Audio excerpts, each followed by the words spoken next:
எல்லோரும் எப்படி இருக்கீங்க? இன்றைக்கி நம்ம வீட்டில் காலையில் பிரேக்ஃபாஸ்ட்டு பார்த்திங்கன்னா இன்றைக்கி தோசை தாங்க. டெய்லி தோசைன்னு நினச்சிடாதீங்க, எங்கள் வீட்டில் அதான் சாப்பிடுவாங்க. அதனால் நான் தோசை தான் செஞ்சுருக்கேன்.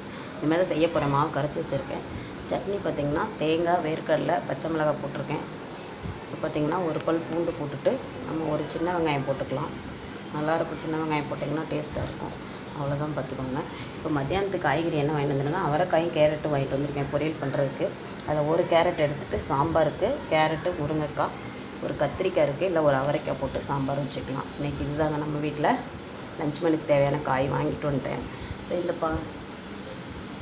இந்த பப்பாளி பழம் பார்த்திங்கன்னா ஒருத்தவங்க பக்கத்தில் கொடுத்தாங்க, பார்த்துக்கோங்க. நல்லாயிருக்கும்னு சொன்னாங்க. சரி, நான் இன்னும் 3 நாளாக வச்சு கொடுத்து நான் செய்யலை. கட் பண்ணி பார்ப்போம் நல்லா இருக்கா எப்படி இருக்குதுன்னு.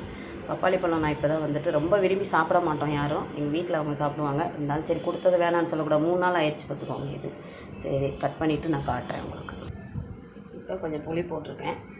சட்னி அரைச்சிக்கலாம். உப்பும் சேர்த்துட்டேன். இப்போ நம்ம தோசை ஊற்றிட்டோம். தோசை ஊற்றிட்டு நம்ம சட்னி அரைச்சி நல்லா தாளிப்பு போட்டாச்சு. இப்போ இன்றைக்கி நம்ம வீட்டில் காலையில் பிரேக்ஃபாஸ்ட் ரெடி ஆகிடுச்சு.